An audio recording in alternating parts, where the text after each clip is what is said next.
Welcome to another edition of the Social Proof Podcast, man. We find dope people to do dope stuff, man. And this gentleman here, I've been a fan of for a very, very long time. Not only because he's very, very funny and very entertaining, but I really like you share every single part of the journey.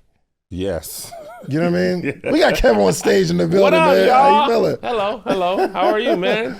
Solid dap up? I'm good, brother. I am good, man.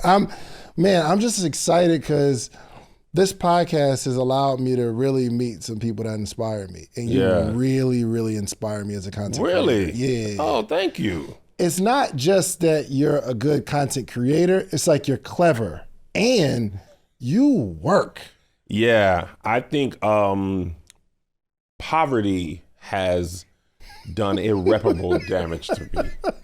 Growing up in abject poverty and seeing my mom work like 3 jobs, you know, as a kid was like, oh, dang, this is what it takes. You know what I mean? And my dad was in the military. She got married later on. So the early part of my childhood, she was a single mom, working 3 jobs, would come home just basically to change uniforms. All I would see was her change uniform, go to work, change uniform, go to work, change uniform, go to work.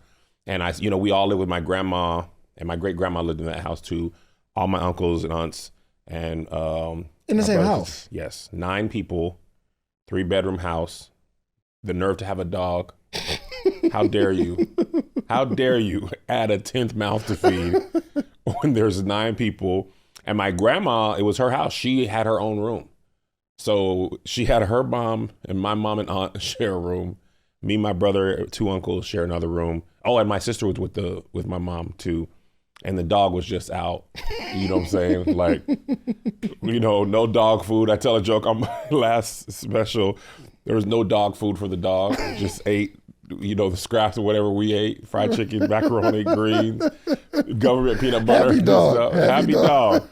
But yeah, I think, so I learned that work ethic from my mom. Then my dad was in the military and he worked, but she worked. And she was also the first creative that I saw kind of close. She used to write, make plays. She used to start businesses. She made her own flyers. In between 3 jobs. Well, this is later. After she married my dad, she quit those jobs. She actually was disabled. She got some sparks in her eye at one of her jobs, but she never stopped working. Like she always, even to this day, where she has like little to no vision, like 10% of her vision. Yeah, it's like looking through 2 drinking straws is how her doctor described it. And she still puts on like, she has a domestic violence business where she helps women suffering from domestic violence. She puts on plays, she writes books. Did she suffer from domestic violence? Yes. With your dad? No. This was my sister's dad. My dad, William D. O'Kelly, came in, changed the game, changed the trajectory of our lives. But prior to that, my sister's dad was violent towards her. You're older than your sister? Yes, I'm the middle. My brother, me, my sister. My sister's dad, we lived with him in Baltimore for not long, less than 6 months. So I have very little memory of this, but I remember he was violent. He made an egg sandwich for her one time.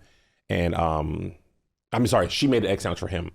And he was like, I don't like eggs. And he like smashed the egg sandwich on a table. And I was like, oh my God. Because I loved eggs. And I was like, if you didn't want those, you could have smashed the table on the other side. Yeah. So me and my brother walked through Baltimore. It was raining. And that was literally the only memory I have of him. I actually don't remember him hitting her or doing anything like that. Like none of that. But you were there. But I was there. But you don't remember it. I don't remember any of that. Right. I think your mind just blocked it out. Either that or I was very young. You know what I mean? I think I must have been 4 or 5 at that time. You know, a lot of those memories aren't really fully formed. It might have even been 3. Like I was very young. My sister is 4 years younger than me. So I could have been 4. That's literally one of like, you know, when you're very young, you only have like wisps of memories from like your first 5 years. It's like, that's one memory and the rest are pretty positive. How much older are you than your sister? 4 years. Which means she wasn't born at the time. I think she was just born. Got it. And we went to live with him. Yeah. Because I don't have any memory of seeing her. Got it. Or even my mom in this memory. Yeah. It's just, she's kind of grainy and he smacks the egg sandwich. Me and my brother go for a walk. And then my next memory picks up in El Paso. just like me playing with cap guns with my brother, and all positive memories. So I asked my mom about this. She was like, we were only there for like 3 to 6 months, something very small. Yeah. And I was like, I think it had to be 4 because my sister was just born. Yeah. So anyway, I think that work ethic came from her. And then just like being in the social media space and working in digital media, like I've seen a lot of content creators come and go, like rise to the top for sure and fall. And it's not even that they've been complacent. Like sometimes they worked, but a lot of times they rested on their laurels. Yeah. And I'm just like, that is like burned in my mind. Like, oh, you gotta work. But I've always worked hard at things that I saw the value in. Yeah. Right. I used to work at Bank of America, and I was top seller in the, Puget Sound region is when I lived in Washington. Mm-hmm. Like if I saw the value, I'm a dog. Yeah. Like this was right before the housing market crashed. And I was like top seller one quarter, like always in the top 5. I was getting like $5,000 bonuses, which at that time, really, oh my God, was a lot of money. Like I was like a $35,000 a year salary and commission between $5,000 and $6,000 every quarter. You're rich. Bruh, get like me. Me and my wife are going on cruises, interior stateroom. For sure. Interior stateroom, middle of the ship, no window. But I was like, you can order cookies at night and they will bring you cookies and nachos. None of my friends was going on trips, broke boys and girls. Get your money up. Get your money up, broke boy. We bought a house. But then in the housing market started to crash, that job was not hard if you worked hard. Yeah. But then it became like hard even if you worked hard. And I was like, well, now this is dumb.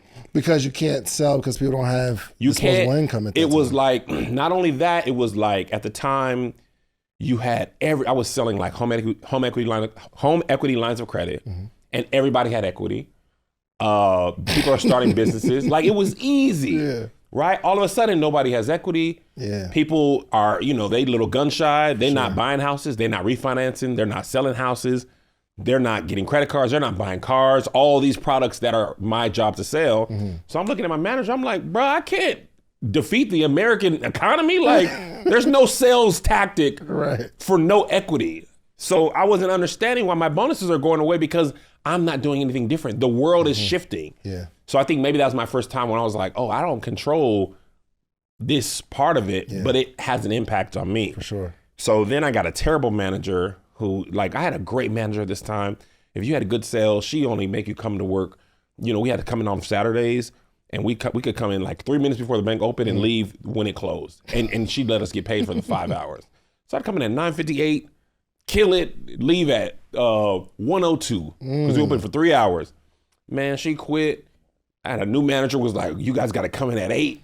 You got to make sales calls from 1 to 3. And I'm like, bro, don't nobody want to talk about bank stuff on Saturday afternoon. I don't want to be here.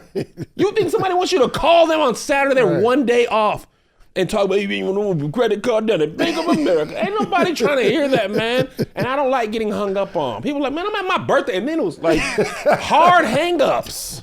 It was at that time you could hear that. Yeah, I'm like, bro, I'm not doing that. This is dumb. And how long were you there?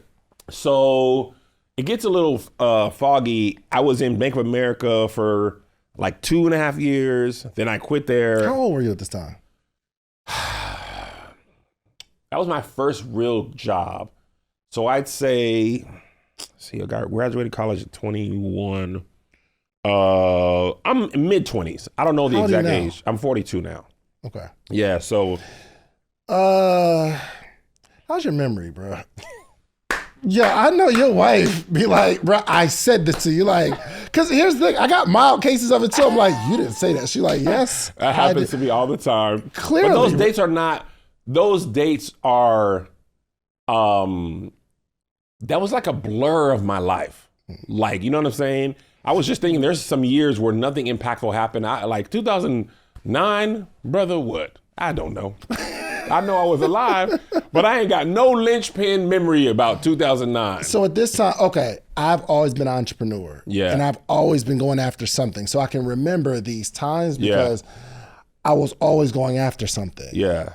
The blur were you like, I didn't have any ambition, I wasn't working on anything? No, It's just... I'm a similar way. I was always had my own creative outlet, always. Early on in college, I was toying around with stand-up comedy. Mid-college or post-college, early part of my life, that's when we were doing plays. That's where my first YouTube success was under the Playmakers umbrella. And we were called the Playmakers because we were like writing and producing plays in Tacoma. So for years, probably until we switched over to YouTube, we were putting on plays in Washington. First start off, me and my boy Ant at his dad's church in like the Hilltop area of Tacoma. And then we so this was Tyler Perry era. I wanted to be Tyler Perry. I wanted to be David E. Talbert. I wanted to be Jacarius Johnson. Those were like my big three. Yeah. But what happened to those other two people? David E. Talbert is him and his wife are film directors. They directed Jingle Jangle. Okay. Jacarius Johnson still in the play world. I believe he's on the road now with the dude from Naughty by Nature. He takes movies and adapts them into play. Yeah, Tretch.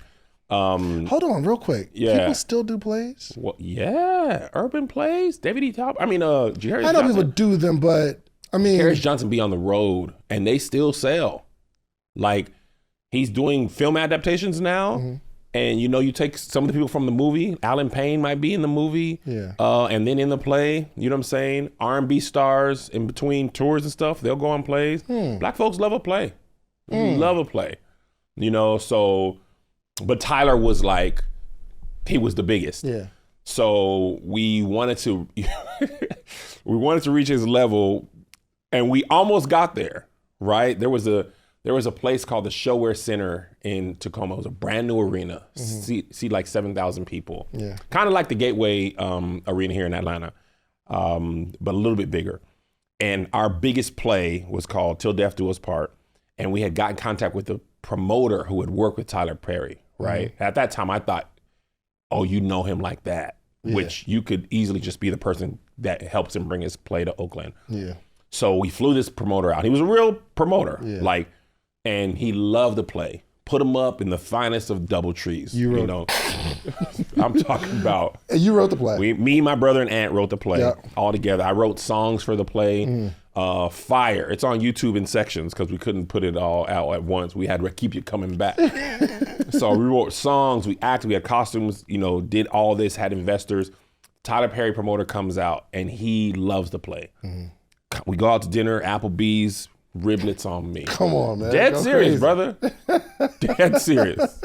Riblets. I'm not joking. Applebee's after the show. This is Tacoma, man. Yes, we ain't sir. got it. I told you the economy was going down at this time. The bonuses is gone. The bonus is big gone. Applebee's, brother. Endless apps. It's 9. It's happy hour. As long as you get a soda, you get half off appetizers. Absolutely, we did. And he was understanding because he was kind of scouting the next thing. So we go to dinner. He's like, yo, this is really good. Like, you guys have what it takes. I can help you put up the play in Oakland. You need to do it for at least a weekend. In order to bring this play from Seattle to Oakland, build a big enough set. Because mind you, this is a very tiny set. This set can't fit like the Fox Theater. So you got to build a set. You're going to transport it, union fees, all that type of stuff.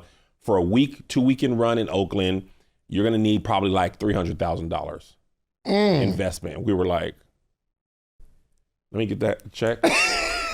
Brother. This meeting is over. At this time, between me, Jane, and we don't have $3,000 together. And this is no joke. Brother had 7 kids. Aunt had 2 child support. Right. I had 2, no child support, but no extra income. For sure. We using an investor's money. We lost money on that play, by the way. Didn't make his money back. We lost first investor, $40,000. Gone. That's our bad. We thought we had it. Second investor, $19,000. Gone. That's our bad. We thought we had it. But every actor, every musician, every singer, every person was paid. We just couldn't generate enough ticket revenue to make no profit. Yeah. We didn't break even, but everybody was paid. And I rest my laurels on have never done anything, and people who are due money from me have not gotten paid. Yeah. Now, it did hurt. Yeah, one of the actors had to come pick up her check for rehearsals and all that stuff in a week, and It was $1,000 check, and my mortgage was $1,200 at the time. And I remember holding on to that check when she reached for it. I kid you not, Dave. I paused for about 0.3 before she kind of had to like, hey. Because I'm like, bro, I'm handing you a check and I got to pay my mortgage. Yeah. I did all this work and I didn't get a dime from this. So it hurt. But, and I still know her to this day. And you know what I'm saying? Get your money. You did your job. So anyway, once he said it was $300,000, we were like, we quit. Like, we can't do that. In Tacoma, Washington, there's not enough black people to put up a play. One of the benefits of Tyler, David E. Tower, and Jacarius Johnson, they were all based in the South. So you can run a play in Atlanta for 2 or 3 weeks. Yeah. It can build steam and all that type of stuff. It's a big black environment. People can come from Alabama, Florida, Tennessee. They can drive, all that type of stuff. Or you can go to those places within an hour or two. You could be in 10 different cities. Yeah. You can work your way around. Hour or two of Tacoma, you're in Portland, which is even less black, or Seattle. So Oakland was like a 12-hour drive. So we're like, he's like, you got to rent trucks and all this type of stuff. And we had no movie star, nobody, no Tyler. We had like, he's like, you guys are going to need way more money for promo, radio, TV. This is before social media. So he's like, you're going to have radio, TV, flyers, go to the barbershop. You're going to be set up in Oakland. And we're just like, and we're working regular jobs. I'd imagine as he's talking, you're hearing. Well, once he said the 300, I knew it was over. I literally quit that industry in that conversation. That conversation. I have not done a play since because it was not feasible. Like the one thing about me business-wise, I will pivot. Yeah. Like I'm like, well, in order to make this work, I've got to move to Atlanta. And there was no way I could move to Atlanta or Jay or Ant. Like, it's impossible, right? Let me ask you this question. How old were you in this, around about? I was probably, when that conversation happened, I was probably, okay, I'm gonna do a little math on you. I'm gonna help you. Come on with it. I'm born in 1983. Okay. 93, I was 10.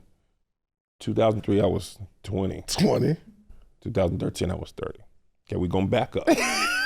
Around about. No, I was probably mid-20s. I'm probably about 25 when it settled that this is not going to work. So almost 20 years ago. This is a long time ago, 15, 20 years ago. First of all,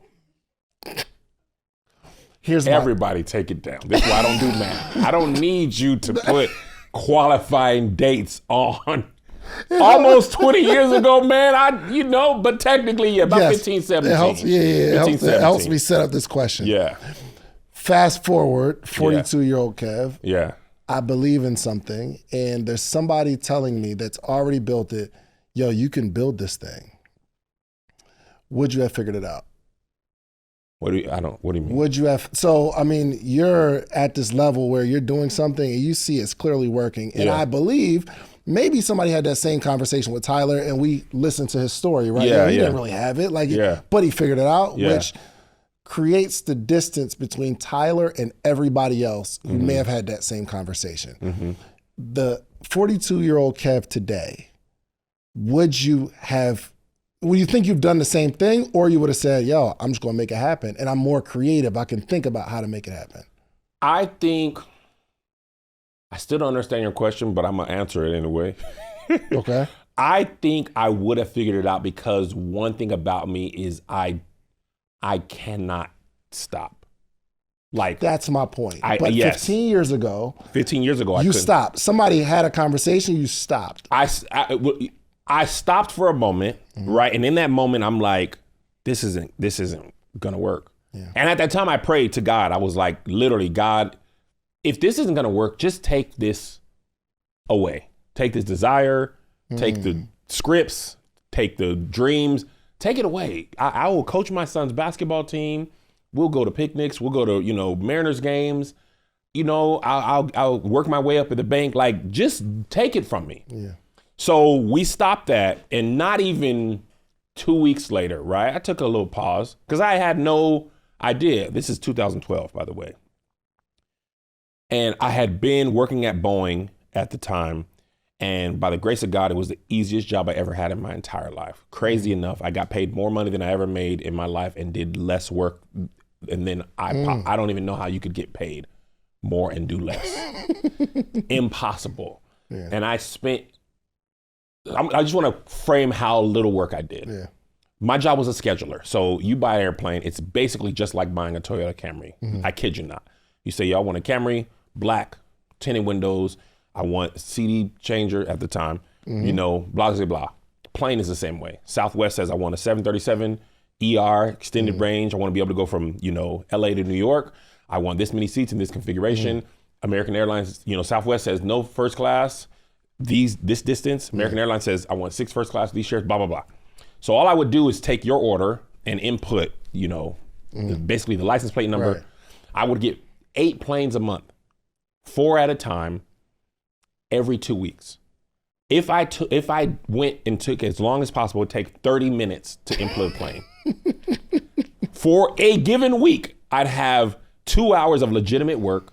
The next week, I'd have no work. The next week, I'd have 2 hours of legitimate work. The next week, no work. Jeez. For like 18 months. Wow. I spent the entire time watching YouTube, but studying, not just watching, but studying. Like Tim DeLaGhetto was his name, China Ronks at the time, Dormtainment, Issa Rae, Epic Rap Battles, Awesomeness TV, Ray William Johnson. I watched everything because these people are YouTubing for money. Yes. In some way, shape, or form. And I'm like, I can't work at Boeing. I'm going to lose my mind. And I remember I was watching this trend, stuff girls say. And I told my brother and aunt, and this is, the funny thing about it is, this is exactly my approach to social media today. It's still a part of my approach, not my only approach. I said, nobody's doing stuff Black parents say, and I haven't seen stuff Black church girls say. Yep. Nobody's done this. At that time, nobody was operating in the church lane on YouTube, period. Wow. No argument, D. Shands. No one did funny church videos before me. I, KevonStage, am the generator. It was my idea. I told Jay and Ant, no one. There's been some beef. Right. No one. Check the timestamp. Add your rebuttals in the chat if you know. There's nobody who did it before the Playmakers. They were my ideas, me. So told my brother and aunt, I like, yo, we could do stuff Black parents say. Nobody's done this. And we can do stuff Black church girls say. Let's get our wives to do them. Hit our wives up. They're like, absolutely not. Are you dumb? I work a regular job. I'm not finna be on YouTube. What if I get fired? Like, right? So we put wigs on. I took the wigs off. I know. But at that time, I was like, Tyler doing wigs, the wig getting niggas paid. So, because Billy Sorrells, he's a comedian I still know, he had done stuff Black girls say. And I'm like, oh, because at that time, nobody Black really was in it except Francesca Lee. She had done stuff white girls say or stuff Black. It was something like that. I can't remember her name, but she was the first Black person I remember seeing it. And she killed, built a career after that. Billy Sorrells did stuff Black girls say. I'm like, and I know Billy. So Francesca, I didn't know, but Billy I knew. And I'm like, if Billy can do this, it's like 9 million views when that was really hard to come by. Still hard to come by, but on TikTok, you can inflate a lot of things. 9 million on YouTube was like a hit. We did both those in the same night. Stuff Black church girls say, stuff Black. You're already say. familiar with the camera recording, brother. uploading YouTube? We was shooting on a little mini DV camera. And I was editing on Windows Movie Maker. Come on. At the time. Yes. I mean, trash. Then I graduated to iMovie. After these two, iMovie built my early part of my career on this. Those two go viral. And our goal was, okay, if we can use the internet to build up our fan base, we can have fans all over the United States. Right. We can take our plays there. That was the reason that I did the internet. I got you. But you didn't lose the vision of the plays. No. You're just like, I just can't do it physically this. So let me build my fans up. Because Tyler has fans. He's been able to work. If they built their fan bases up, then they can go out. They got DVDs. Tyler's DVDs were getting bootlegged in the streets at that time. So I'm like, we got to get to DVD level so we can, bootleg really built Tyler or help build him. And you understood that. You said if we do DVDs, if we get bootleg, hopefully they'll bootleg us. Still from us. Yeah. What an honor. If you can bootleg me, Because Tyler built that. Them bootlegs is how a lot of people were introduced to him. Pastors was buying bootlegs. You know that's stolen. Because you know what? At that time, people were looking at bootleg as a negative, like, yo, you're stealing my art. But there were a few people that understood. It absolutely is a negative until it's not. Yeah. Right? It's the same way music doesn't really sell anymore. It's all, with the streams, you're not really buying music. Yeah. It's all basically free. Yeah. So now most artists are like, I'll give you the music to sell you on my shows. Now, when Tyler came to Seattle, we went and paid, right? I wouldn't have never even heard of him in Tacoma if it weren't for those bootlegs. So that's my plan. We gon' build our fan base up, do another play, get bootlegs, seed it in the community, right? Oh, that's hard. And if we can get bootlegged, we can go nationwide. Okay, hold on. Pause right there. Because you kind of answered my question, kind of. Okay. So, which was really, really good.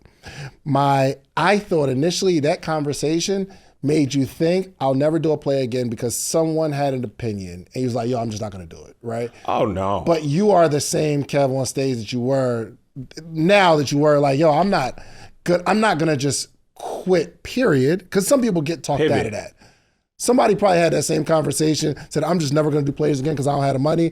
And Tyler kept going, you kept going. Yeah. But these conversations are hard to hear. Like, I can't do it now. I'm just gonna go get a job. So I thought that's where the story was going. No. Well, the thing was, he wasn't discouraging us. Yeah. He was just putting us on game. Like, for sure. But even that conversation, even if I'm not discouraging you, you might hear it and say, for sure. I'm just like, okay, so for me, it's like, okay, I can't do that. What can I do? Yeah. Right? Like, and that pivot, it's what led me to, so what I was going to say, and I'll get to the point I was going to make. Seeing a version of something trending on the internet and putting a black spin on it or a church spin on it, that philosophy works to this day. Nothing has changed about that. Explain that. So, for example, Shannon Sharp goes viral for that sex tape where you only hear the audio, right? And the camera's facing the ground. Yep. So I see that. Obviously, sex is not my brand like that outside of the covenant of marriage. And I don't make those type of sex jokes. It's usually tongue in cheek, right? So I point my camera at the floor and I do a prayer in this way he was preaching. Our Father God, we love you. We need you. From the church, from my point of view, goes viral. I can still do that to this day, right? I can take something trending and put a black church spin on it. Or I just promoted my Bald Brothers tour that's happening this fall. I use Sinners, right? Everybody's seen Sinners. So I put that into, I changed some lines. Me, Tony, Angel, and Marcus played the characters from Sinners. And now we're promoting the tour, right? So using the same things that are trending on the internet and tweaking them in a way nobody has before is a philosophy that works to this day, probably will work until the end of time. I hope they're getting this. Oh, you just put us on game. So take something that's trending and put your brand on it. Your brand on it. And Anna Douglas, Carlton Banks, they all do it. They even do it from their point of view. Anna Douglas put the red jacket on and do it. Carlton Banks is so genius. He does so many things that I can't do. And it's so interesting how he was the sound man at his church. So he's seen church from the back. So he sees the iterations of people. And I was a youth pastor, so I'm seeing church from the front as the person on the mic. That's my personality. And that's why we can do the same video about the same thing and it'll be totally different because our perspectives are different. But to answer your question, I have had success because of the pivot, right? Pandemic happens. I'm a touring comedian. I have a whole tour planned out. I just started rolling. I had 3 weekends down. I'm on the treadmill in Tampa, and I got a weekend coming up. And my agent's like, "Yo, you know this pandemic stuff. The club's a little weary about it." It was the first time I heard out of abundance of caution, they're gonna cancel the dates, and I was actually happy because I thought it was gonna blow over, and I was like, I was missing my son's soccer tournament.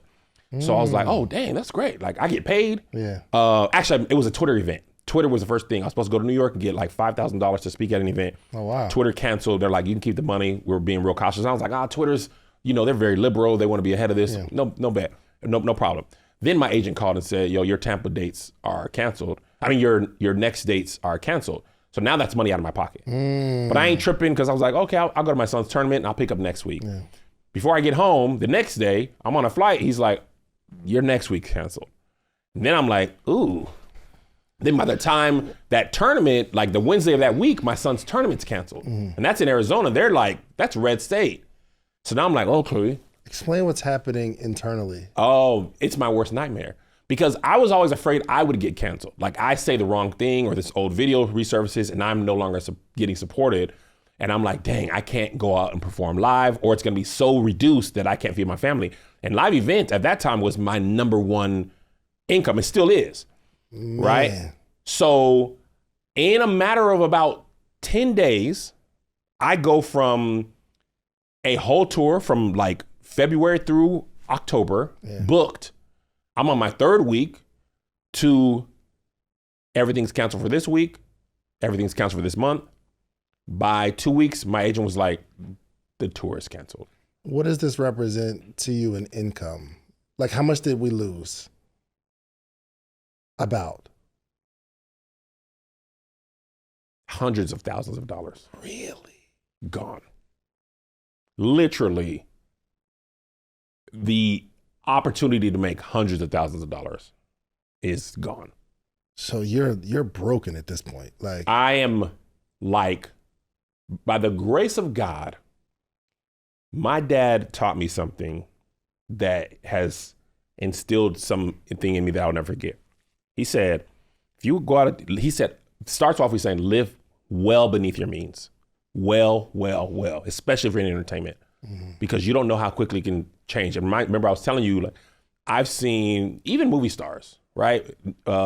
Sinbad was everywhere when out in the 90s. 2000s, you don't see Sinbad as much. Yep. Actors all over the place. I'm like, man, you don't see them that much no more. And that's the time I thought they made a lot of money. Then I see social media stars who are everywhere. Income drops out the bucket. So me and Melissa, luckily we have the similar mindset financially.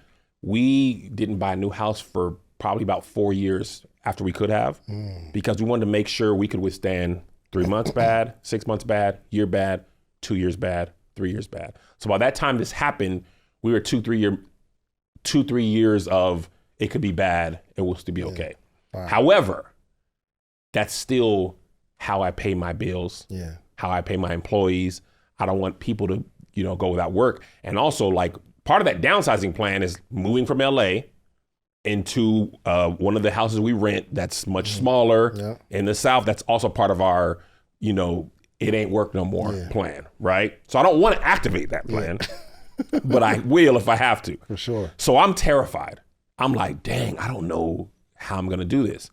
So I literally, LA opened up, you could have 25 people outside. So I'm like, because I was getting offered Zoom comedy shows and I could never do Zoom because as a comedian, you need real time feedback. I need to say, Dave, that's crazy, ain't it? If you don't laugh, right? I need to know immediately. Right. I can't wait 0.5 seconds or a second. Zoom was 2 or 3 seconds. The whole pacing's off. I don't know if I'm bombing. I need to know now if I'm bombing. Right. So Tony Baker was similar. He was like, I can't do no Zoom shows, right? So in my mind, I'm like, okay, there's 25 people in LA. If we and you could be same house you could sit next to that person and you needed 6 feet from the next person. That's how they were doing the restaurants and shared spaces outside. So the idea pops in my head. I was like, I've done comedy shows with 25 people. It's not ideal, but that's enough feedback to know if I'm doing well or not. Sure. And people want to do something. Like we had seen verses. Me and my wife, we were having parties for verses. Yeah. Because we had nothing. This is before verses became good. It was just when it was just like 2 people on the phone. Yeah. She was making tacos. Versus was our night. I remember when Teddy Riley's one messed up, that was my event for the night. They never figured out, him and Babyface never figured it out. I was like, this is like paying for a fight that you can't watch. So I had the idea. I was like, okay, if we get 25 people and COVID test the audience and the comedians, and we can stream similar to what we're doing now, we can probably sell tickets to people because nobody has anything to do. So that was the pivot. Same way I pivoted to the internet, when we couldn't go to Oakland. Yeah. I pivoted. Then Dave Chappelle did it first. Yes, I remember right? that. I had the idea, and before I could execute it, Dave Chappelle did it first. So first my thought was like, people are gonna think I'm stealing. Yeah. But I was like, in my heart, I know I have this idea. So I used it to my benefit. Yeah. I was like, you see how Dave Chappelle did this in Ohio? This is what we're gonna do. It probably was the most successful series for me, Wow. more lucrative than even going on tour would have been. Yeah, because no one had anything to do. We were selling tickets for $10, $12 at the time, and people were coming every other week. I flew all these comedians in. Hold on. So you said how many people were buying tickets? The first one we did, we sold like 15,000 tickets. What? 15,000, and that's households. So the amount of people who watched it, and this is where we get bootlegged, but it was beneficial. 15,000 tickets sold. I never had that many people at one of my shows to this day, right? You don't got to do the math. I have to. You don't got to do the math. I'm sorry. It's $150,000. Come on, man. Come on, man. You knew that, man. Now, I ain't got no memory, but I know my numbers. Right? Incredible. $150,000. And I'm like, great. But here's what I know immediately from the first show. We will never make this much again, and this will be over. As soon as people start going outside, this will be over. So I know this business is I'm about to make as much money as the mask sellers and the COVID testers. You know this lick ain't gonna last. For sure. So in my mind, I'm like, but I don't need it to last. Yeah. I only need it to last until I can go back on tour. Right. Sure. So that's my greatest skill is I'm not tied to anything. I love to create. The form it takes, it can be anything. I love podcasting. I love doing stand-up. I'll always perform live in some way. I want to get back to doing a play somehow, some way one day, make movies. This is entertaining, going on Instagram, my Patreon audience. I love entertaining, but I'm also well aware that the world is changing. Yeah. Stand-up is changing. Yeah. Right? The people who are having success now are the people who can generate a lot of material. Nate Jackson, crowd work, I'm roasting you, material. Yeah. He's the comedian who put me on in Tacoma. He's my Billy Sorrells for this moment.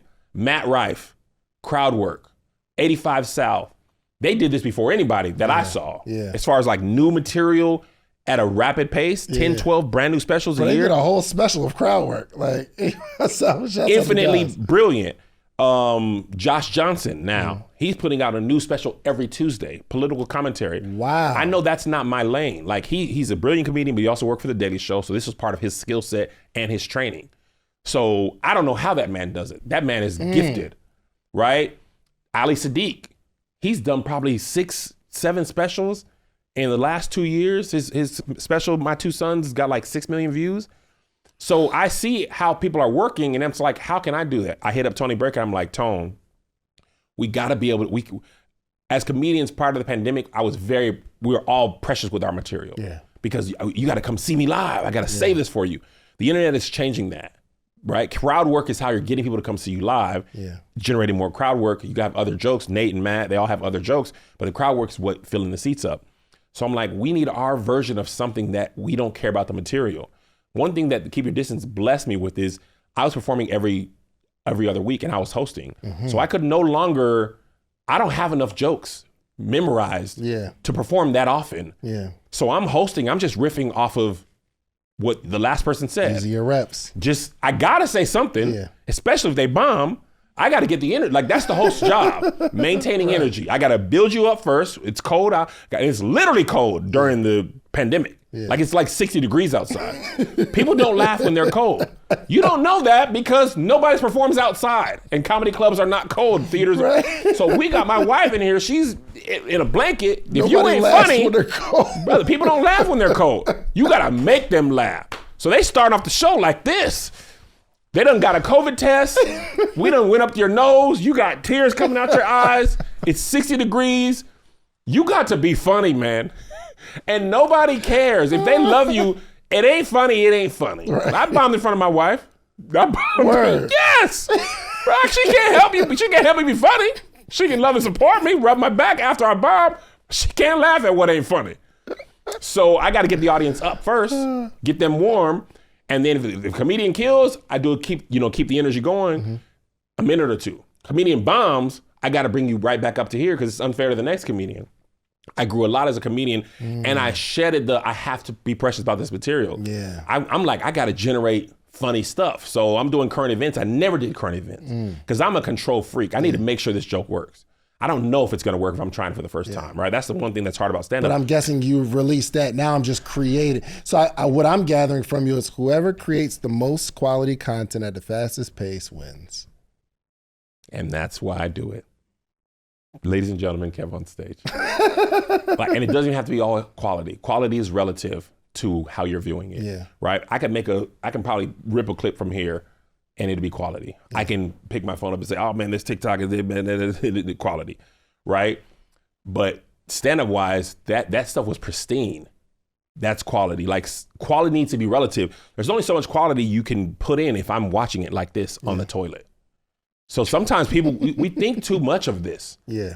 I'm watching TikTok while I poop. We like, man, it's got to be perfect. Does it? Does it? I'm just holding. All I want to do is hold your wipe. Yeah. I want to hold your wipe. I want you to be like, let me hold on. I'm going to wipe after this. This dude, Kev, is crazy. Now wipe. And that frame, it takes a lot of pressure off. Yeah. Because we're so particular about everything has mistakes. Yeah. Game of Thrones is a multi-million-dollar, mega expensive show. They forgot a Starbucks coffee cup and it made the show. There's a Starbucks coffee cup in Game of Thrones. Millions of dollars are paid to just the actors per episode. Wow. $7 million an episode. All these people's jobs to make sure that doesn't happen. Editors, line producers, props, and all those people missed it. And it still aired. So if somebody's spending that much money and they're making mistakes, why are we putting that much pressure on ourselves? That's good. We don't even have that much money or that much help. Let it go. That's good. Who cares? Every movie has continuity errors. I used to go on IMDb when I was supposed to be working just to look at continuity errors. No movie exists where there's not an error. Continuity error, boom in the shot. This guy's there. And above the rim, dude catches the rebound, throws the ball, catches it himself, and dunks the ball. People didn't even notice it. Until I saw it on Instagram. Until you saw, years later. I saw that movie like 100 times. So relax. Put your stuff out. So the Bald Brothers is our version of that. Me and Tony, we bring the audience up. We riff on current events. We bring the audience up. We riff. And it's all just like improv. And that's because stand-up is changing. And if you don't want to spend millions of dollars on TV, TikTok, and all these ads, then you have to let your material be your ad. So, excuse me. That's why I improv'd in my last tour. I improv'd like a preaching joke I used to do because I need something to put out because the rest of the set is locked. Yeah. So I can't put that out because I want you to be surprised when you see it. But this part, I know this part's going to be improv. I got my camera guy like, hey, when I do this last bit, follow me because I don't know what I'm going to say. And people come and that part's fresh every time. Now the Bald Brothers that's the whole show. Yeah. It's now fresh every time. And that idea is not mine. I got that from 85 South. There's no owner of ideas. You can do your own version of idea. A movie's been done a million times. The hero's journey, Odysseus, all these formulas are the same. Yeah. So I'm not saying steal, like I wouldn't copy 85 South verbatim, but take from them, like from them I know I need to find out how to do original material that I'm not precious about in a way that suits me. Yeah. I can follow their formula without stealing their idea directly. Man. And that's what I've done. A podcast ain't nothing. Most podcasts are just talk radio. Yeah. Morning Radio Zoo. The Breakfast Club is a podcast and it's literally the Morning Zoo. Yeah. Morning Zoo is a style of radio. Steve Harvey Morning Show, Tom Joyner, that's the Morning Zoo style. Rush Limbaugh was talk radio, having a guest, that's a podcast. Listicles on YouTube, that ain't nothing but late night TV. Yeah. 10 Things, David Letterman's 10 Things, that became listicles. All we've done is, and all that stuff goes back to radio. Like we're just updating things that have already existed. Right. Hardly anybody's generating a brand spanking new idea. Yeah, I think you alluded to it earlier. Like you've seen, people, they're at the top of their game and then, we don't see them anymore. Yeah. And I believe that is because the world continues to change and the people who don't change with the world just don't win. Like Tyler went from doing plays and he sees the world changing. Yes. And he's like, okay, well, let's start doing videos. Let's start, you know what I mean? Like let me take that money and do the 10 episodes, some to TBS. 100%. Now he's streaming. But you know what he goes right back to Medea. Yeah. He has never fully went away from the thing that was his core. For sure. He might take some years off, but I just saw an ad for Medea's destination wedding on Netflix. But to your point, Tyler's not touring plays in Atlanta as his base business anymore. And if you didn't notice what you notice about social media, like, yo, I can just take what's happening, or I don't have to be so canned with my jokes. Yeah. I see the world wanting more, almost like the world wants more mistakes. Yes. Like, it's like the world wants less perfect now. They want authenticity. Yeah. True authenticity, because that's how you relate. So people who can adapt to that, adapt. That's why Will Smith dropped the mystique of the movie star. Yeah. And he got on social media because... And became a bigger star, Denzel Washington is still like, you ain't got to do that. I feel you, OG. I feel you. You ain't got to do that. Yeah, he ain't got to do nothing. You 70 years old, brother. You don't have to be on Instagram. What's up, y'all? It's Denzy's podcast. The Washington World. Come on down and take... He don't have to do that. Yeah. But the rest of us, The Rock, Kevin Hart, they shine because they were big stars who used social media. Yeah. Well, Kevin Hart was the first comedian that I saw that he had an email list. Same thing Tyler did. Tyler did an email list. Kevin Hart had Instagram and Twitter. It's just a version of the email list. I need to talk to my people directly. Tyler didn't have social media. Yeah. His direct connect was the email list, right? And the message boards. That was his email list. Kevin Hart takes that and he's like, Instagram. Yeah. That's my email list. And maybe he had an email list too, but Twitter, I'm talking directly to you and I'm posting my stuff about that. Now we have podcasts live. Like, this generation of comedians, we can't just go on the Tonight Show or Comic View and book out for years. Yeah. In the 90s, that could happen. You have a good set, or you be on Kings of Comedy, you be booked out for years. There's still comedians to this day who are booked out from a Comic View set they did in 1995. That you can be on Comic View today and nothing about your life would change. You could be on the Tonight Show this afternoon. You would have to tell people to watch that clip on YouTube. Yeah, a celebrity shouting you out used to mean the world. Brother, who cares? It means nothing now. It means nothing. Yeah, I remember like Jay-Z could wear a shirt, or somebody could wear a shirt. And yo, if that happened, you're rich forever. It's up. And it just doesn't work. It does not exist. And it doesn't help to be, there's one quote I love from The Wire is, Bodie's talking to Slim Charles. And he's like, man, back in the old days. And Slim Charles, yeah, but that's the thing about the old days. They the old days. Yeah. It doesn't matter, brother. For sure. Doesn't matter that I would love to be on Comic View. The Tonight Show changed my life. That's what happened to Jerry Seinfeld. I was 8 years old then. Doesn't matter what I want. This is the way the world is now. And it might not be there in 10 or 15 years. For sure. So if you're not pivoting, you die. That's a fact. Right? Literally, you fall off. I think in the pandemic, if I remember, or right after the pandemic, you did something, but then made a video saying, I'm not doing this. Was it an app, or was it was something that you shut down, like, yo, I just can't do it. You made this video like, yo, I can't pay people, or something like that. What was that? I just stuff, I've done that with podcasts. I made a video appealing to people, like the podcasting industry from the ad revenue aspect. The bottom has fell out tremendously for me and a lot of podcasts. I don't know about you. I need to have a conversation with you about podcasts. Something going on good over here. Come on with it. Right? But for me and my companies, from the pandemic, we thought it was going to be terrible. We had a great year, and it's basically dropped year. I mean, a lot of our friends have had the same thing.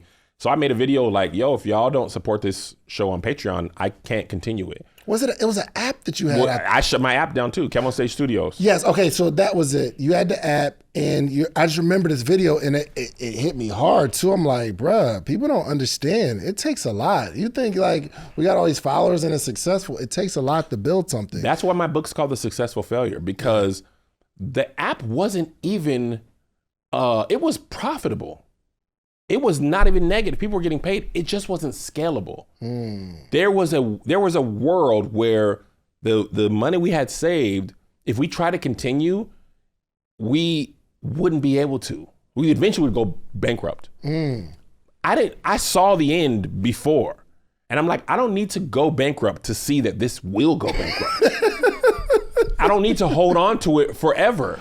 Right. We can't compete with Netflix and Amazon and Apple when it comes to the amount of spending you need, and then spending you need to make content, and then spending you need to advertise said content, and the employees you need to keep on staff to shoot and edit these videos. People are going on maternity leave. And I said, this is real. Y'all having children? You taking break? You go on maternity leave? I got to pay you and I got to pay the new person. The baby is taking you away from where I got to pay it for a couple of weeks, and I got to pay somebody else to do your job. And they not watching the videos. And what happened was the same thing that happens to Netflix, but it's way more detrimental to us. 100%. Netflix, you share a password, who cares? Like, that's how people see it, right? You got billions of dollars, and they have billions of dollars of debt. They are still not profitable. Billions of dollars they spend in debt. They got investors who are playing the long game. Share password don't hurt them. Log in to Netflix, watch 3 months of shows in a weekend, turn it off. I mean, it hurts them, but doesn't hurt them as much as it hurts me. We are going in the data on KevonStage Studios. The people who were there, brother, they was having the time of their life for 3 days. I'm talking about click, click, click, watch. And that 7-day trial, they burnt through that content. And you literally could watch everything. You can't get to the end of Netflix. You can get to the end of KevonStage Studios. And it didn't take long, brother. We didn't have a whole bunch of acquisitions and seasons, brother. We had about 17, 18 shows, about 8, 12 episodes each. If you were dedicated and you ain't have much to do that week, you get to the end. Had an amazing weekend. Brother, I'm out of here. and I'm gone. And a new show would come on, and I knew it was over. I really kind of knew it was over when we did Churchy. Them folks watched the first episode, cut that off, waited for 8 weeks. On that 8th week, cut it back on, finished that whole season in a Saturday afternoon, cut that back off. And I didn't even get a dime. I got 2 free trials. And they would tweet me, that Churchy was a show. You hear me? Woo! All right. And brother, gone. Sharing passwords. Kev, and they would tweet me like, hey, Kev, I'm sharing passwords. Got to do what I got to do. Please don't tell me that. Because I know. Because the numbers on the show are not matching the subscribers. I'm watching the views surpass. It's impossible. We don't have enough people subscribe for. So this is our bootleg.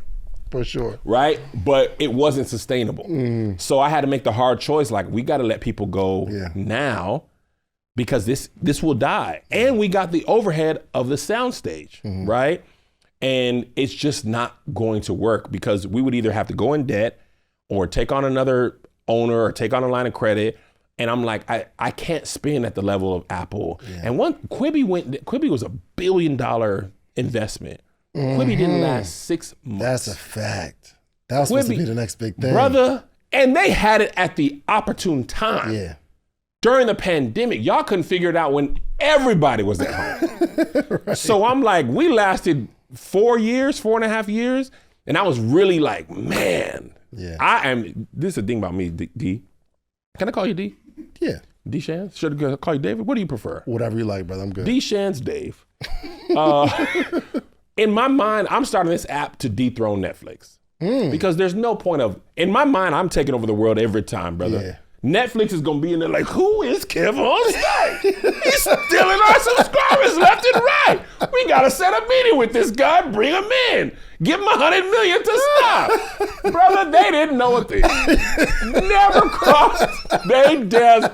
Netflix didn't miss a dime because of old Kev. And in my mind, I said, okay, I can't get Netflix. Hulu, I'm coming for you. TV One, watch your back. Bounce, TV. You know what? All y'all still in business. Maybe you know something I don't. But that's me, like, bro, ain't no point in starting if you can't take over the world. Right. 100%. And if I can't take over the world, then I start something else. I'm Michael Scott's paper company. That's good. Like, I gotta start, you can take this business. I'm gonna start another paper company and another paper company because I won't learn.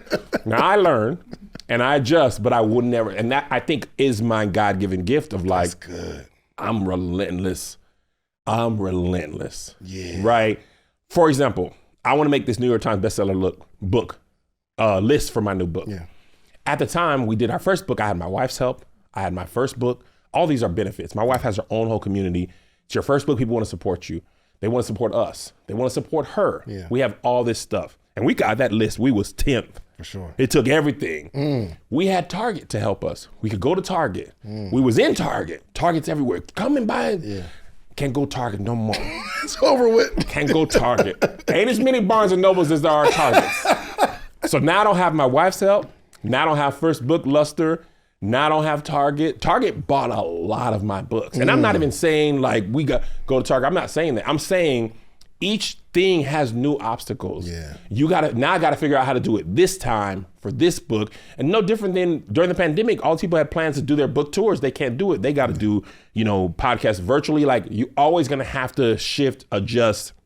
At least I am. I don't know for everybody. Some people never shift or adjust. Denzel Washington has done the same thing. It's worked for him. Yeah. God bless him. But there's fewer people who can do that. Mm-hmm. And even him, he's got to do videos with social media stars, stuff he didn't have to do before, even though he's a traditional movie star.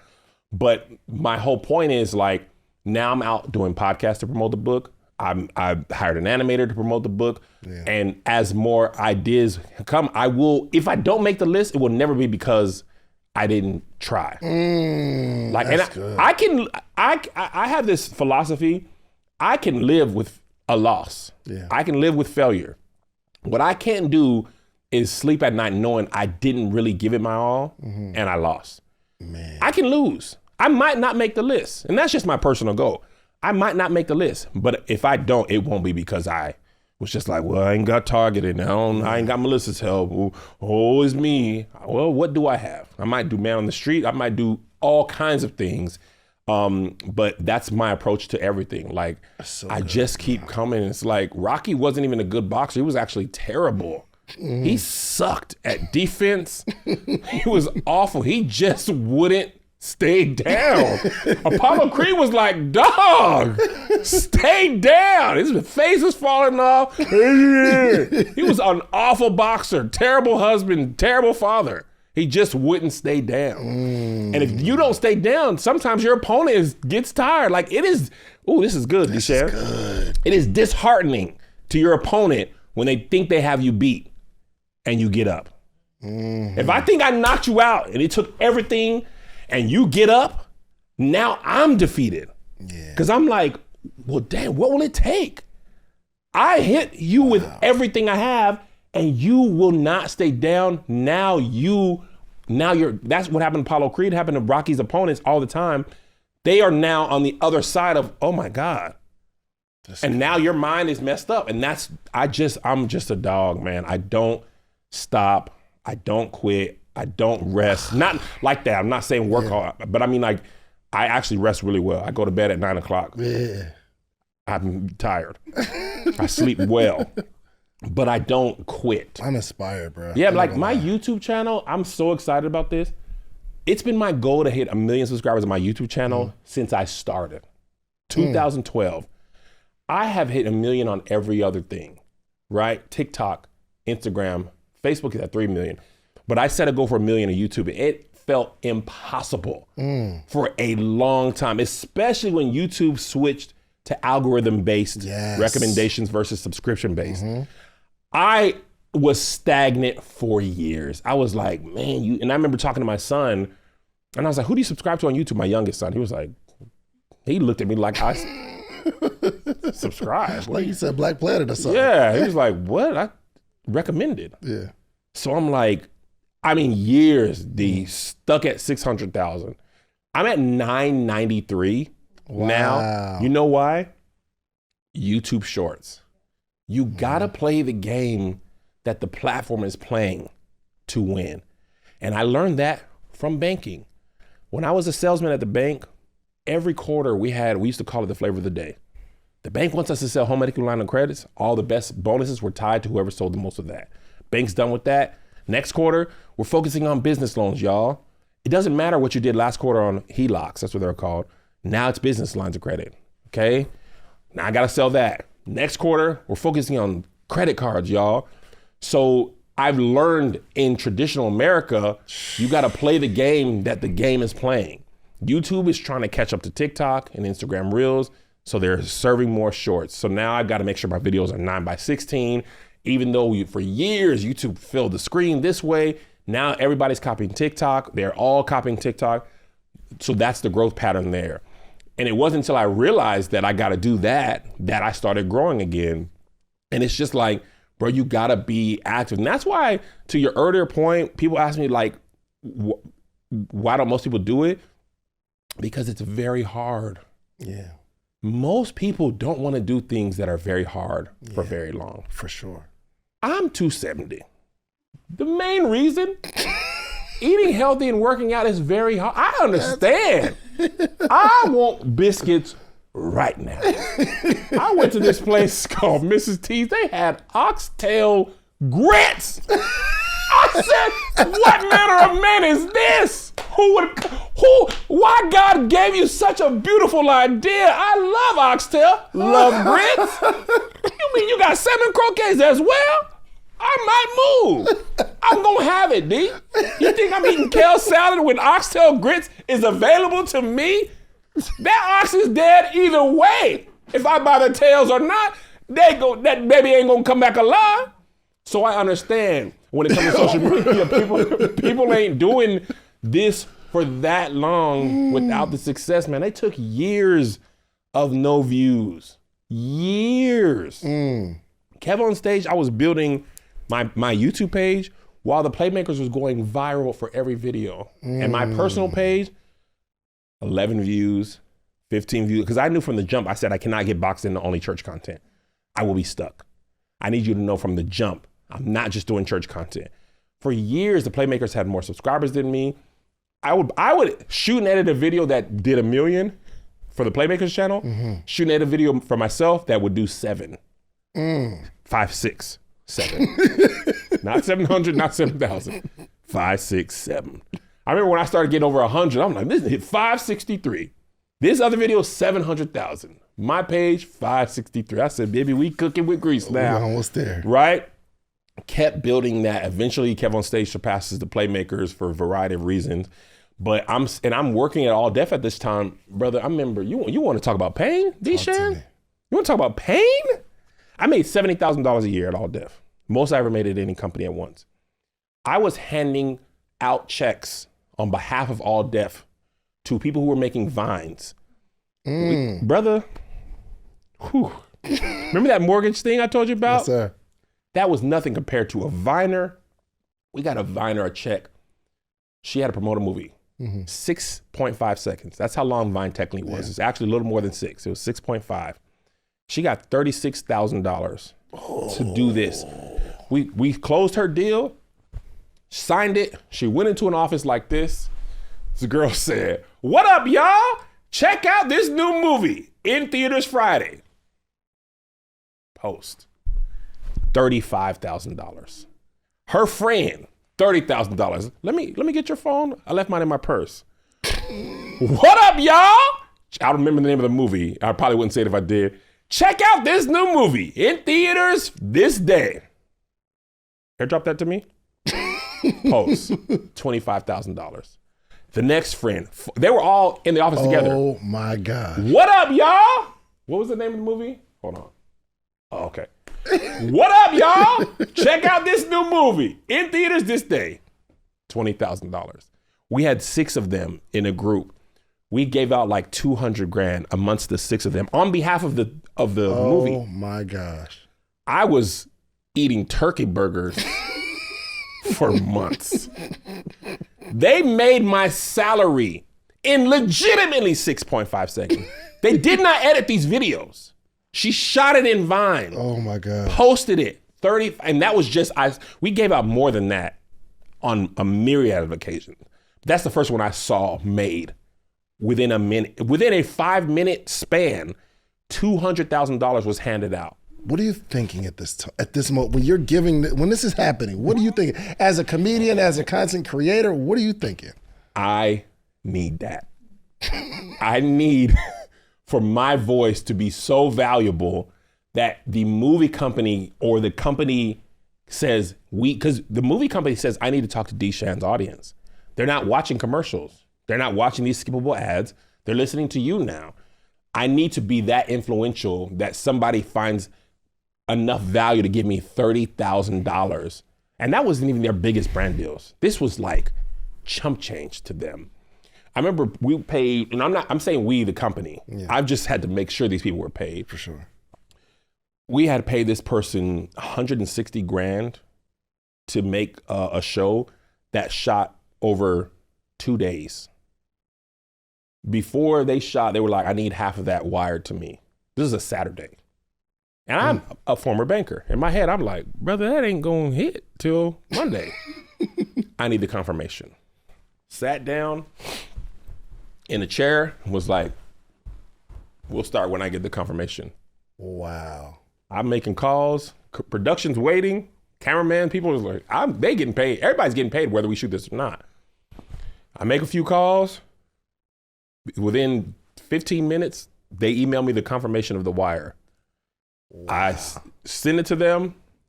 We turn the cameras on. And I'm like, dang.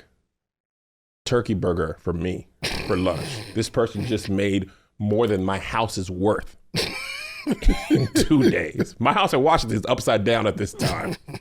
It was worth like $110,000. In 2 days. In 2 days of not even 12 hours of working. So simply based on who he is. Simply based on who they are. Didn't say what it was. Did I say they are? Yeah, they are. Okay, they. And that type of stuff happened all the time. At Awesomeness TV, brother, when I worked with them people, them white kids, $200,000-$300,000 brand deals, $400,000 or $500,000 at 16. You could be my child. You're making $300,000 in a week, in a day, in a shoot, $500,000. I mean, we were offering influencers, brother D. We offered an influencer $800,000. He wouldn't take the meeting. What? He was like, oh man, everything's $1 million right now. This is how big Vine was. Wouldn't come to the office to discuss $800,000 to make a series. Would have taken 4 days. Oh, brother, we couldn't get him to come into the office. Bro, you seeing this as a content creator, I know it's a different type of battery in your back. I'm like, because now you know it's possible. It's possible, and at that time, this boss, I remember, and this is why my book's called Successful Failure. When I first took my first deal with Awesomeness TV for my sons, I was writer, director, producing, editing their videos. My boys were doing millions of views on their own channel. Awesomeness TV said, you have to stop posting on your channel. Mm-hmm. Everything you do now is gonna be awesomeness. They gave us $500 a video to do each video, right? A lot of money at that time. For sure. $2,000. Plus I work at Boeing. Yeah. And my wife works at Boeing. Oh, you getting this brand. Brother. Get your money up. Pastor, what you mean ties, brother? It's my church now. No, brother, I'm getting 2 bands. What you talking about? Red Lobster? I want Blue Lobster. Diet then. Make it happen, Captain. Let me be on the boat with y'all. I want to pick them out off the ocean. Y'all ain't just going to be bringing me lobsters y'all had. Let's go out together to Alaska. Who's the king of the crabs? Take me to the main one. I'm getting 2 bands. So I'm like, nigga, I'm sorry. You good? I'm like, I'm not posting nothing on their channel. Because I can't see a world. Yeah. This is guaranteed. YouTube's up and down. Yeah. And they weren't making that kind of money, guaranteed. Guess what happens? Influencers build their own channels, right? They're signing to Awesomeness. They're telling them, no, I'm not stopping my own channel. When it came time for us to renew our contract, I think we're gonna go in for raise. I remember telling my wife, we getting 5 bands. So they got it, because my boys were killing on their channel. Right? Still to this day, have some of the 1 million view videos, right? Not only did they not give us a raise, they did not renew our contract. Excuse me? They said, oh, your channel doesn't really have any subscribers. Y'all told us. You told me to stop creating over there. Brother, at the time I stopped, I could put my kids on a video in the grocery store. 300,000. I had to private all these videos too. Wow. 300,000 views, 400,000 views of him at the grocery store like, chips. I like chips. $400,000. I was like, oh my God. They making more money off YouTube than we're making off the Playmakers and the KevonStage. I was the 3rd channel of my friend group, even though I'm writing, directing, and editing all these videos. Wow. My personal channel is the least of these. Amen. So now, when I go to All Def, my boss is like, if you work here, you can't make your own YouTube channel. Unbelievable. And I tell him, I won't work here. And I needed a job. Yeah. LA was more expensive for an apartment, double my mortgage for an apartment that was half the size of my house, or about the same size as my house, wasn't a big house. And I tell them no, because the same thing happened. We worked with Tracy Edmonds. I didn't learn the lesson until it happened twice. That's how hard-headed this big old noggin is. Tracy Edmonds was like, and it wasn't the same deal, but they were like, you can keep your channel, but you can't make these type of videos until you deliver our stuff. Yeah. And once you deliver our stuff, then you can do similar stuff. We like, nah, we gonna build it until we gonna make your thing as big as possible. I remember talking to Issa Rae and Dormtainment at this time. They all signed to Tracy Edmonds. Dormtainment, and she offered us this. And I was so hell-bent on proving the world wrong. The world didn't even care. I messed my own self up. She was like, you can sell us old videos and license it, because she came from TV. Yeah. She gave us options. I was like, girl, no, we want you to have the new fire stuff. She was like, okay. Dormtainment gave her old stuff, took that bread. Issa Rae made The Choir. She was an idea she had. Tracy Edmonds wanted to make it. She was like, okay, with your money, I'll make it. Yeah. Very smart business decisions on both ends. I said, I'm gonna stop posting on the Playmakers channel completely, build up All Right TV. We were by far the most successful talent on All Right TV. Yeah. It still went under. So by the time I get a job at All Def, he's like, you gotta stop posting on your channel. And I'm like, nah, that's happened to me twice. Yep. That I will rather scratch and claw than to give that up again. And I was willing to not get that job. Yeah. And they were like, fine. Brother, but let me tell you what, I made my videos before work, after work, and this is a long-winded way of how this happened. I had to write for, direct, produce, edit for people who made 4 or 5 times my salary. I couldn't be in the videos. It wasn't my time to do that. Come on. It was my time to be head of talent, head of content. So I did my job. Yeah. And I went home and I did my dream for 2 years. Later on, All Def started running out of money, and they were like, y'all who work here, y'all in the videos now. Because we spent all that money giving 30 grand, 800, we did that. And now we was making videos with us. Like, I'm like, why don't we just, Pat, Meg, Tahir, Trev, Deezy, John, Doughboy, these are all talented people. I'm telling my boss, like, yo, we all work here. Yeah. We shoot videos with us. They start doing better. I remember we shot a video at my house in Reseda on my phone. It was like how Black people go to barbecues and how Mexican people go to barbecues in my backyard. You can see it on All Def now. We shot it like this. Jahan Jones, my kids was in videos, posted that on the channel. It did all kind of views. Yeah. That's when we stopped paying influencers. And this whole time I'm building my own page. And then now I started appearing on All Def, and then I'm commenting on their page from my page. That's crazy, y'all. KevonStage got his own page? Y'all wild, y'all. And I'm commenting early. I go unlisted, make it public on All Def, go to my phone, comment from KevonStage. So people would come and click. Oh, God. But I did my job. And that's the thing. The reason I say that is a lot of times people want to quit their job first. Yeah. My first tour, D, I worked full time. The whole time I was on tour. Yeah. I worked at All Def Monday through Thursday. Thursday night, took a red eye to the first city, worked remote on Friday, performed Friday night, drove or flew to the next city on Saturday, drove or flew to the third city on Sunday. Monday morning, took a shower in that city, flew back to LA, went from the airport to my job. If I got in early, I would luckily be on the West Coast, get in early at 7.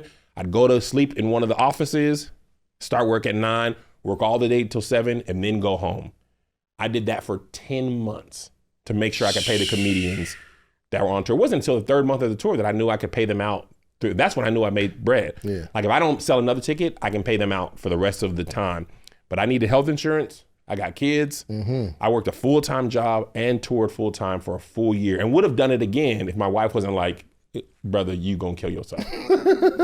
But people always want to quit the job. Yeah.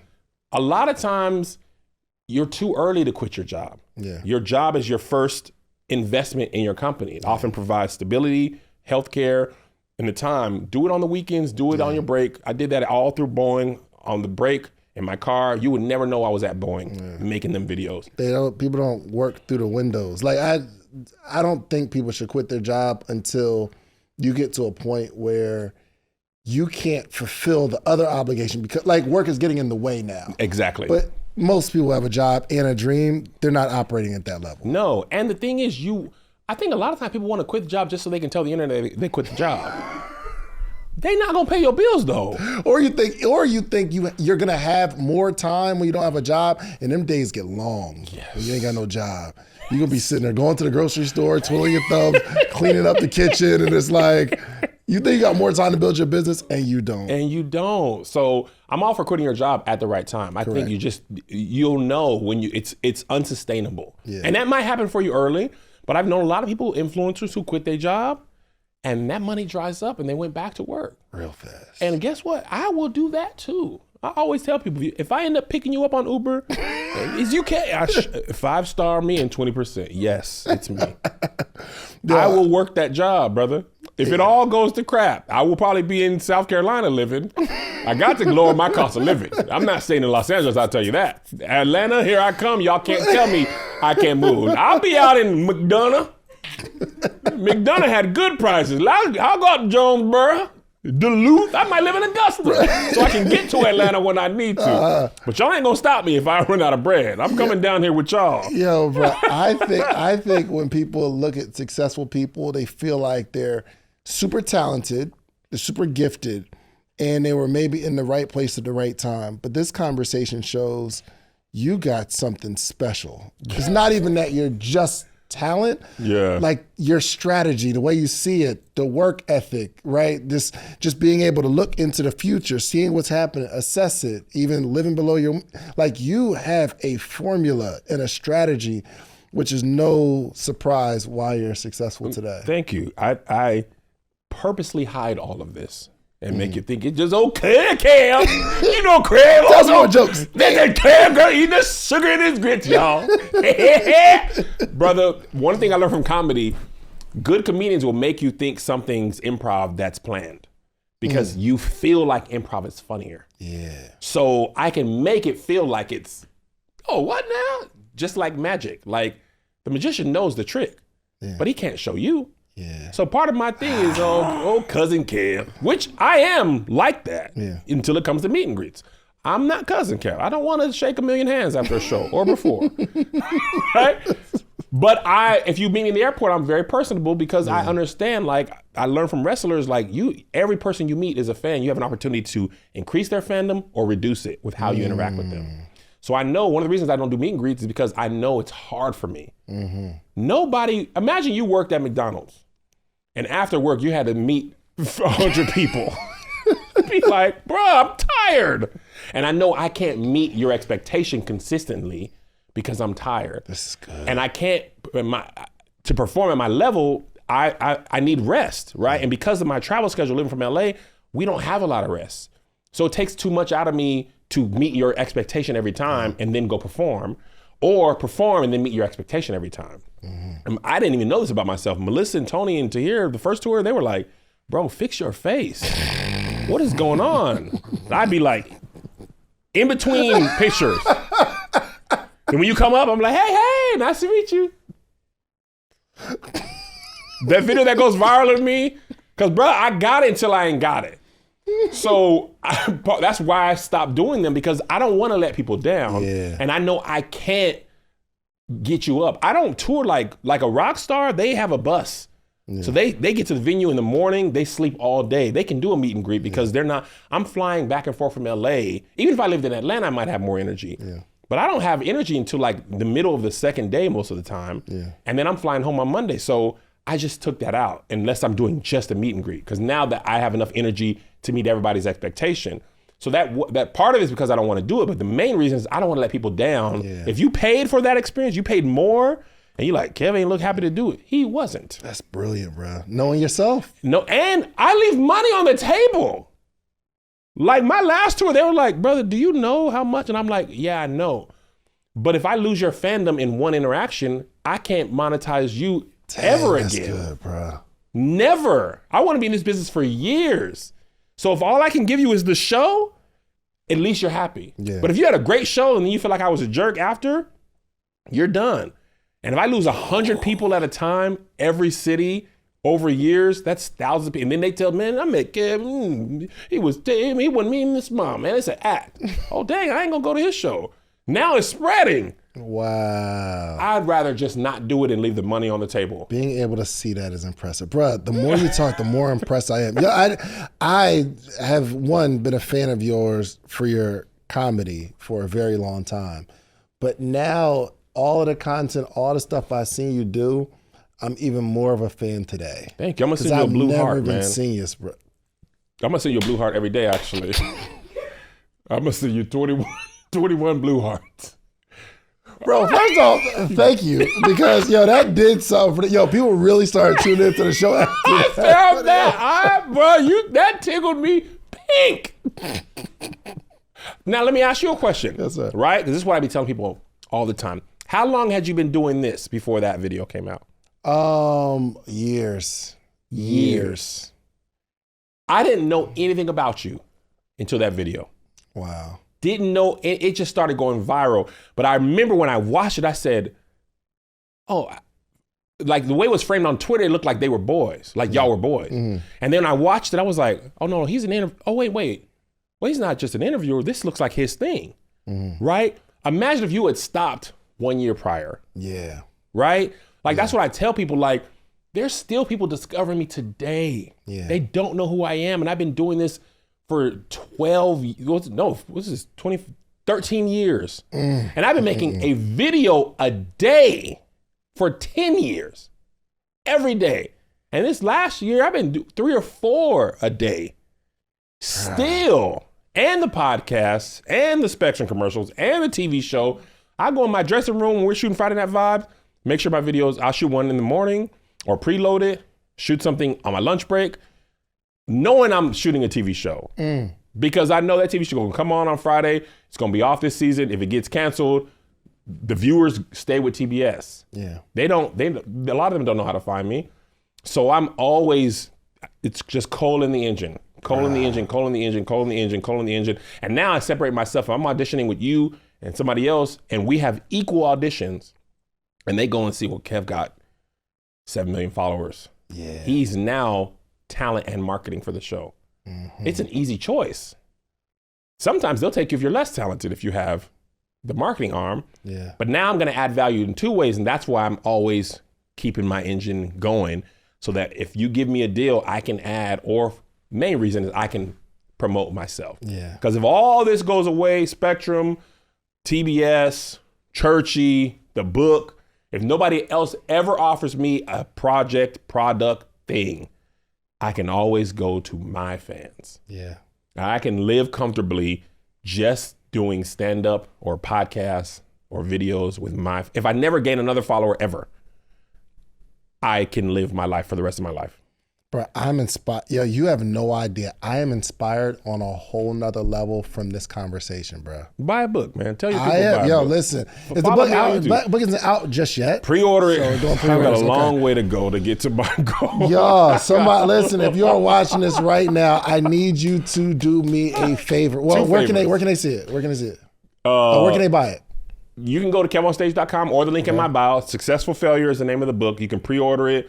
It's the most helpful if you buy from an independent bookstore. If you ain't got the time, Amazon, whoever you buy from, it's all helpful. I know people ain't got the time for the list independent bookstore, but if you just want to support and you ain't thinking about it, buy it, audiobook, all that stuff. And subscribe to KevonStage, my YouTube page. I would love to hit 1 million this year. Hold on real quick. So it's on Amazon, I would imagine. It's on Amazon right now. Okay. Yeah, if you can only do Amazon, that counts too. Y'all, go get this book. I'm going to buy, can I buy 10 and it counts? You can buy 25. I'll do 10. All right. Yeah. I'll do we got to go, David. Oh, yeah. Don't feel like a pastor. Come on. If you got 25 is on your heart. You can do 5 over here on the keys, on the computer. Lock the doors. Lock the doors. Close the doors. Until we get 25 books sold, not another podcast going air. Podcast summit ain't happening until we get to 25. All right, I'm on Amazon. I'm trying to find this. Summiters? They just, Shans I ain't come up with one yet. You ain't come up with one? I ain't come up with a name. I need a name. What's that? I need a name. To buy? Nah, I need a name for my audience. Oh, no, you don't need a name. Stagecoach But the my fact audience. that you just said that, though, is like, I need a name. Well, community, you know what I'm saying? Like, if you build a community, you know All what I'm right, saying? so here we go. Shandy's?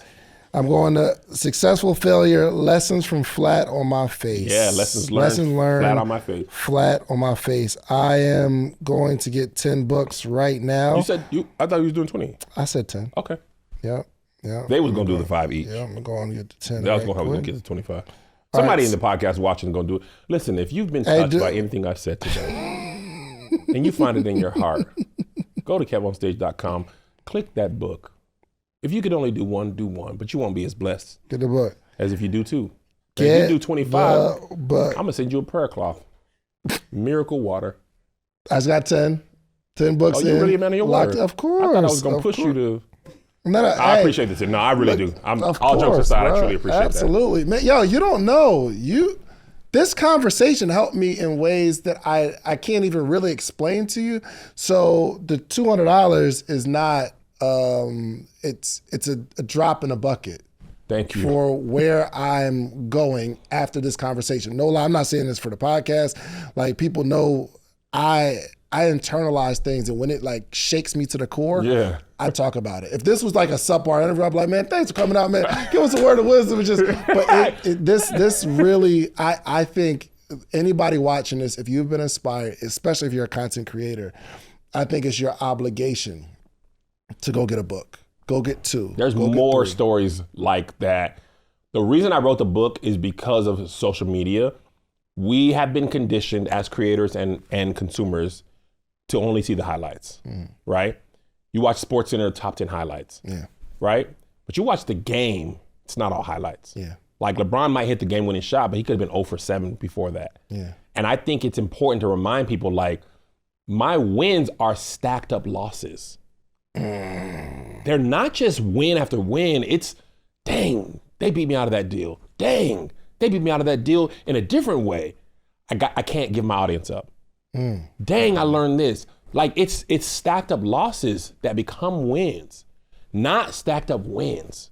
Yeah. A win is usually a win is a collection of losses and the lessons learned from losses. That's a fact. Coaches often say, you can't tell anybody, a team, you can't teach them anything after they won the game. It goes in and out the year. We won though. Yeah. Yeah, you threw 3 picks, but we won, coach. But when you lose, okay, now what, let me see you see a quarterback after he threw a pick, right to the bench. Yeah. They don't look at the tablet after they throw a touchdown. Mm-hmm. Woo! This is good. They never look at the tablet after they throw a touchdown, only after they throw a pick. Because I need to know right away, how did I not see that linebacker dropping in the defensive tackle dropped?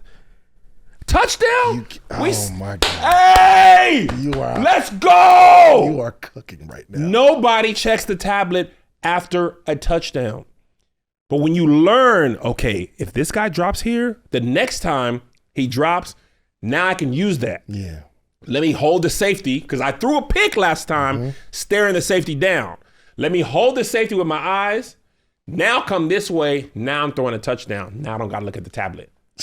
Because I looked at the tablet last time when I stared that quarterback down. And I think that's my point of view from that book. I want to show you all the times I messed up so that when you win, you know, okay, because we're all taking losses regardless. For sure. LeBron James is my favorite player of all time. He has not won every game. He's not won every championship, every series. He might not win another championship again. Everybody loses. Roy Jones, my favorite boxer. I had to watch him get knocked out cold. Yeah. I'm talking about he was locked. Yeah. He didn't get up for a minute. And I was concerned for his well-being. Floyd Mayweather, also one of my favorite boxers. He never lost. But Shane Mosley had him. Legs wobbly, right? And if Floyd continued to box, he would have lost. Yeah. One of the reasons he stopped is because he wanted to keep that record. If he kept going, everybody loses. He lost rounds though. Yep. Right? He lost cards, but he never lost a fight. We all lose. Yeah. Every champion, everybody everybody loses. Yeah. So I wanted to approach it from that way as opposed to the wins. No, the L's. Because there's a win, there's an L in failure, and there's an L in successful. Y'all, if y'all got the book, please put I got mine in the comments somewhere in the chat. Just put I got mine. If we are going to support this brother, I think we need to support. Again, if you watch this to the end, you've got something valuable, and I'm telling you right now, you owe this brother for I just seen you in rare form today. It seemed like lately you've been dropping more inspiration, kind of like real game. But this conversation, I'm seeing you in a whole nother level. Thank you. And I just have a different level of respect for you. Thank you, bro. I appreciate that. Thank you, bro. Absolutely. Thank you all who are watching. Absolutely. Let everybody know how they can support you, your Patreon. Yeah, if you can't buy the book, I understand times are hard. Subscribe to my YouTube page. It really is very important to me. If it's a goal I've had for a long time to hit 1 million followers on YouTube. 12, 13 years. I've been trying, and low-key, if I can be honest, I gave up on the goal, but never the work. Wow. Right? I was always trying, but I was like, this ain't feasible. I'm gonna keep doing it, but I went aside. I can be honest about that. Yeah. Like I thought it was, I'm a pivoter. I went and got it on Facebook, I went and got it on Instagram, went and got it on TikTok, but in the back of my mind, it never went away because it was like ticking up. If it was, so I would love to actually hit that goal. Yeah. If for no other reason to encourage people like, bruh, it might take you 13 years, but if you're willing to work for it for 13 years, you still might achieve it. I mean, a 42-year-old YouTuber hitting 1 million. I want that plaque, man. You got it. I want that plaque, but that doesn't cost you anything. The book does cost about 20, you know what I'm saying? You heard the cost, about 20 something. Times are hard. Subscription is free. You know what I'm saying? So I appreciate it. Or follow me on any platform. If you don't follow me, that's also free and also very helpful. Absolutely, man. Please go support this brother. Is there anything else you wanted to share? Anything we missed? Anything you want to say? I just want to say you got an amazing team here. I admire you as well. I follow you. I was wondering why I was invited to the podcast summit. Maybe I'll make it another year. Right, both years I DM'd you and asked you. And you actually replied and said, I can't because it's my son's birthday. That sounds like me. I in my career. So don't act like these are the last. I think actually it might be all 3 years I reached out to you. But I for sure asked you to come to Podcast Summit. It's hilarious. I don't remember saying no. I won't do nothing on my baby's birthday. It's important to me that. What day is it? August 8th or September 19th. If it's that weekend, I done told you no. And that goes for anybody. You could come in early on the 7th and be out that afternoon. Where is it? In Atlanta. I could come in early on the 7th. You could come in early on the 7th. I can come in early on the 7th. I've tried. That's Thursday. That's a Thursday. And low key, I don't think they care anymore about the whole birthday thing. When they were little, it was really important to me. The last year, he was all right, y'all. Hold on. I said no to things to be at your birthday. He was like, yeah, but like, I want to be with my friends. So I feel like maybe till 18. Then I can miss your birthday. He turning 19, brother. Going on. Right. I was living by myself. Text me after this. I'm free on the 7th. Oh. Because I don't have anything on that weekend because I've always, if I can leave on the 7th, I can be back for his birthday. Yes, Thursday, Friday. It ain't nothing but Atlanta? Yes, Atlanta. I fly back to Atlanta all the time. Let's do it. I'll come in early on the 7th for 10 more books. I'll buy. Matter of fact, I'm doing as much as I can to promote my book. Sir. This is great. Yes. For 10 more books, 15, I'll come in early on the 7th. Oh, bro, I will buy 10 more books right now. Listen, y'all. I'm about to buy 10 more books right now. Yeah, no, seriously. 100%. Hold on. Here we go. You know what? Just for good measure. Round it up to an even 15. Hey, we gonna run it up to an even 15 right That's now. 25, baby. I'm gonna get you one way or another. Come on, man. I told you I ain't gonna give up. I told you I'm gonna come. I used to be in sales. You can't take that first no. What you mean you gotta ask your wife? Come on, man. You a man or you ain't a man? What you mean you gotta ask your husband? You mean you a woman? You ain't a woman? I'll run it both ways. That's a total of 25 books. I'm gonna give you my number. We gonna make it happen. I'm gonna eat early on the 7th. As long as I can get back home on the 7th, we can make it happen. Man, I appreciate you. Yeah, because that's gonna be a lot of people I can talk to about the book. Yeah, that's really why I'm doing it. Yeah, I'm telling you, I'm trying to get to that list. Let's get to the list. Get to the list. It's up. Hey, I need y'all. Listen. Oh, now look how excited check this out. Check this out. Now, look how he's promoting now. Yo, only because look. He's doing both hands, y'all. Yeah. Now I got what I need out of him. I got to come to your thing, and now I need the promotion. Now I got you going. I will promote for the next 30 days of Podcast Summit. Hey, do me a favor. If you are going to go get a book right now because of this interview that you're watching, I need you to send a DM just so Kev can see. Okay, this actually works. Yes, Kev. Matter of fact, send a screenshot of the book purchase. Screenshot that thing. Y'all know, y'all my family. Please, I need y'all to do this to lock in the deal so he sees this as a valuable relationship. All right? Then, Kev, thank you, thank you, man. It's my pleasure, man. Thank you for having me. For sure. Make sure y'all do me a favor. Please go get this book. We need to push Kev to New York Times bestseller. Also, go subscribe. I know for a fact that he is going to hit 1 million followers this month. Yeah. For this sure. month? Yeah. You think this month? Yeah. How many you got? 993? Bruh, 7,000. 7,000. You're KevonStage. Brother, I've been promoting. I 994 actually now. That might be people watching right now. Here we go. We got little juice. Listen, we got little juice. I said stuff and people don't be going. Yeah, this month. This month, 100%. Hey, do me a favor. I need y'all to start sending screenshots right now. We're about to go on a campaign. Follow KevonStage on Instagram and get the book. Send Kev a screenshot. Don't expect a reply. He's going to be getting a lot of information. Yeah, I won't. But show the book and that you're subscribed right now, just to show we love Kev's support, man, and we're all inspired. So do yourself a favor, go do those two things for me. Subscribe on YouTube to KevonStage YouTube, and buy the book, and also go get you some social proof, meaning go build something and build it really, really big. But you have to come back to your community and teach them how you did it. It's the only way our community grows. We out. Peace. You just watched this whole episode. If you like this episode, watch this one right here. Click right here. You're going to like this one if you like the one you just watched. Check it out.